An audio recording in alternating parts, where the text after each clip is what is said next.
Halo semuanya, hari ini kami akan melakukan observasi kebisingan di 3 zona kampus UPI, yaitu EPIPS, FIP, dan FEB, untuk memverifikasi klaim bahwa EPIPS adalah fakultas paling berisik dengan alat Aneng GN102.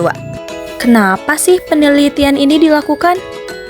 Kebisingan di lingkungan kampus ternyata bisa mempengaruhi fokus belajar, kenyamanan, hingga produktivitas mahasiswa.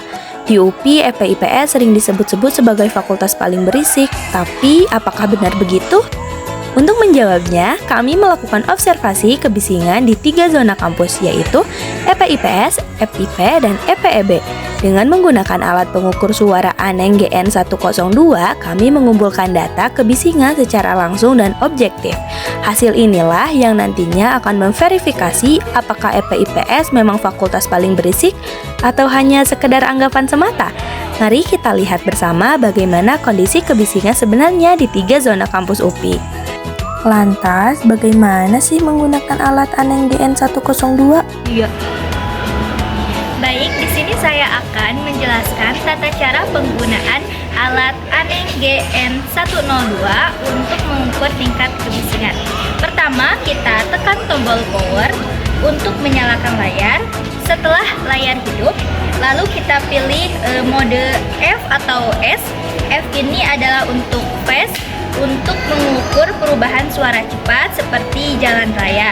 Nah, S ini untuk perubahan suara lambat, slow, seperti di lingkungan ruangan. Nah, pada penelitian kami mengambil mode slow. Lalu setelah ditekan tombol slow, kita pilih mode max atau min. Max ini untuk mengambil nilai tertinggi dan min itu untuk mengambil nilai terendah. Nah, pada penelitian kami menggunakan nilai max tekan. Lalu setelah muncul nilainya, kita tekan hold untuk mengunci nilai dan mencatatnya. Setelah muncul angka 80 seperti ini, lalu tekan tombol power untuk mematikan layar. Baik, langsung saja kita ke penelitiannya yuk. Kami memulai penelitian pertama di EPIPS pada pukul 12.27 bertepatan dengan jam istirahat sesuai rekomendasi dari partisipan kami agar suasana benar-benar ramai.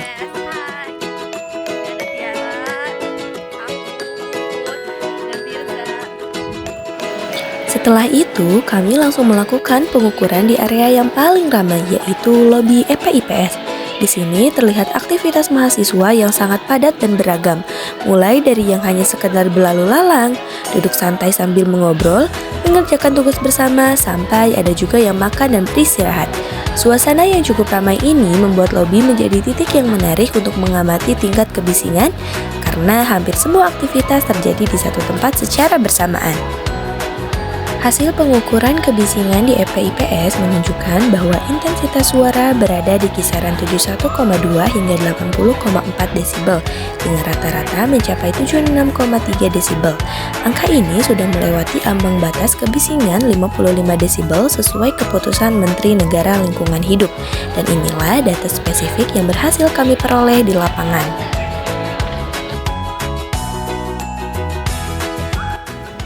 Setelah selesai dari EPIPS, kami melakukan perjalanan ke gedung FEB. Awalnya kami sempat berjalan-jalan terlebih dahulu di sekitar gedung untuk melihat situasi dan aktivitas mahasiswa di beberapa titik.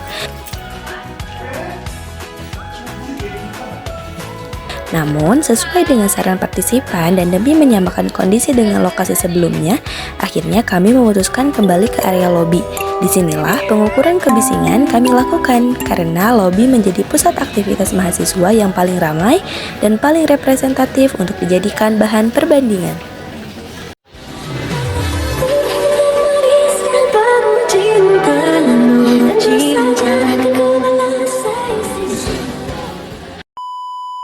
Dari hasil pengukuran kebisingan di FEB menunjukkan intensitas suara antara 61,5 hingga 70,9 desibel, dengan rata-rata 64,2 desibel.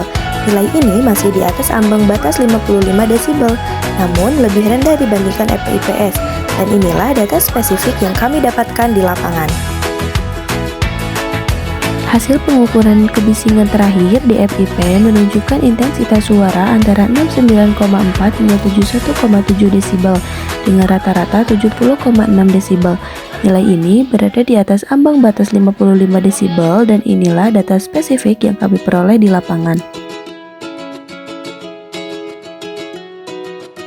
Hasil pengukuran menunjukkan bahwa semua fakultas memiliki tingkat kebisingan di atas ambang batas 55 desibel. FPIPS menjadi yang paling tinggi dengan 76,3 desibel, disusul oleh FIP 70,6 desibel dan FPEB terendah 64,2 desibel. Semakin banyak program studi dan aktivitas, semakin tinggi pula tingkat kebisingan di lingkungan fakultas tersebut. Tingginya kebisingan di lingkungan kampus dapat mengganggu konsentrasi, memicu stres ringan, dan menyebabkan kelelahan pendengaran. Selain itu, suasana bising juga dapat membuat jam istirahat kurang optimal dan berpotensi menurunkan kualitas lingkungan akademik jika tidak ditangani. Saya merasa terganggu ketika selesai dari kelas gitu, yang harusnya kan selesai dari kelas itu tenang gitu kan, kadang-kala ada matkul yang memang pusing gitu ya, yang membuat kepala kita pusing, gimana darah tinggi gitu kan. Terus kita keluar dari kelas yang kita inginkan itu tenang, tapi malah makin ambiar gitu. Perlu dilakukan penataan ruang, pengaturan mobilitas, dan juga penerapan zona tenang agar lingkungan belajar lebih nyaman.